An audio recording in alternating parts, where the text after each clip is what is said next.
AGT live 24/7 आप सब देख रहे हैं एजीटी लाइव 24/7 এই হচ্ছে AGT live 24/7 This is AGT Live 24/7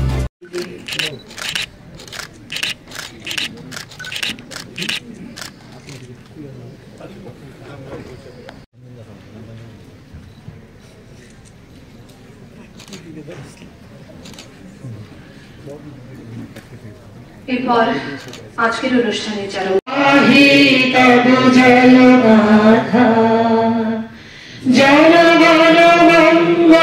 অতিথি যারা রয়েছেন সকলকে অনুরোধ করব রাজা রামমোহন রায়জির প্রতিকৃতি ক্লাব সংস্কৃতিতে এখানে মানুষ আমরা সবসময় চাই আমাদের ক্লাবের মধ্যে এটাও থাকবে, একটা লাইব্রেরিও থাকবে। এটা এখনই কিন্তু ওই যে বললাম যে টেকনোলজির কারণে বই তো কিনে এনেছে কিন্তু সেটা না কেউ নেয় না কেউ পড়ে, জায়গা সংকুলনের কারণে সেটা সমস্যা হয়। এগুলো কিন্তু আমাদের ভিতরে কিন্তু লাইব্রেরি একটা বিষয় আছে, কিন্তু সেটা আমাদের যদি এখন যেটা বলা হয়েছে আমাদের মাননীয় প্রধানমন্ত্রীর মার্গদর্শনে যেভাবে এখন বাজেটেও তার ব্যবস্থা রাখা হয়েছে, যা বললেন ডাইরেক্টর সাহেব, যে লাইব্রেরিকে আবার পুনরুদ্ধার করতে হবে এবং লাইব্রেরিতে বসা আমি জানি না কতটুকু হবে, কারণ কলেজে আমরা যে প্রফেশনাল কলেজ টলেজে কিন্তু লাইব্রেরি ছাড়া উপায় নেই। তাও কারণ বই এমন একটা জিনিস, যতই আমাদের কাছে এখন ইন্টারনেট থাকুক যাই থাকুক, সেটার কিন্তু মান্যতা একমাত্র বইয়ে যখন প্রকাশ পাবে তার আগে কিন্তু তার মান্যতা পাওয়া যায় না এবং পরীক্ষায় লেখলেও হবে না।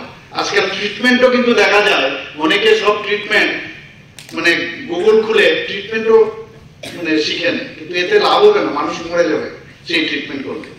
সাইড এফেক্ট কি আছে কি না আছে সেটা বই পত্রতে যখন রিকগনাইজ না হবে ততক্ষণ হবে না।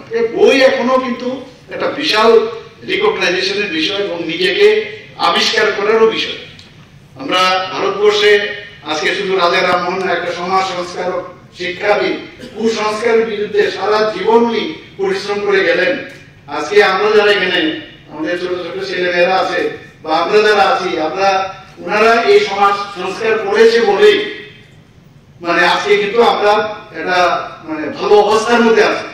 ওনারা যেভাবে এই জঞ্জাল সাফ করে দিয়েছেন এর জন্য আমাদের ইজ অফ যে মুভমেন্ট সেটা সম্ভব হয়েছে। কাজে ওনাদের আমরা স্মরণ মানে করাটা খুবই বাঞ্ছনীয় এবং মানে এই ধরনের ওনাকে স্মরণ করে আজকের দিনেও ওনার যে চিন্তা ভাবনা কিভাবে কুসংস্কারের বিরুদ্ধে আমাদের লড়তে হবে এখনো আছে বলে মানে এত সহজে যাবে না। এগুলো এখনো কুসংস্কারের বিরুদ্ধে উনি যেভাবে ফাইট করেছেন সেইগুলো আজকের দিনও এটা প্রাসঙ্গিক। আমার মনে হয় যে যারা নতুন জেনারেশন আছে তাদের পড়া উচিত, আজকে রবীন্দ্রনাথ সম্পর্কে জানা উচিত, আজকে আমাদের রাজা রামমোহন রায় সম্পর্কে জানা উচিত, আমাদের মানে অন্যান্য যারা বঙ্কিমচন্দ্র সম্পর্কে জানা উচিত। মানে বিশেষ করে বেঙ্গলে এত রিচ পয়েন্ট, এখন আমরা বাইরে যখন যাই, দিল্লিতে যাই, বিভিন্ন জায়গায়, তখনই কিন্তু বললে আরে বেঙ্গল ইউ আর বেঙ্গলি, আরে বেঙ্গল তো পড়াশোনার সুবাদে যখন গিয়েছি একটা আলাদা চোখেই দেখি। এবং ত্রিপুরার মধ্যে এখন আমাদের মানিক্য ডাইনেস্টির সময় বলেছে বাইরের দিকে, এবং এখানে বেঙ্গলিদের বিভিন্ন যেসব রাজকার্যে তাদেরকে ব্যবহারও করেছে। আজকে আমরা কিন্তু জাতি জনজাতি মিলে আমরা মিশ্র সংস্কৃতির মধ্যে দেখেও ইউনিটি ডাইভার্সিটির মধ্যে কিন্তু আমরা আছি। মাঝে মাঝে ডিস্টারবেন্স হয়, ডিস্টারবেন্স করার চেষ্টা হয়, কিন্তু এতে করে এক ত্রিপুরা শ্রেষ্ঠ ত্রিপুরা, এক ভারত শ্রেষ্ঠ ভারত, সেটা কোনদিন সম্ভব হবে না।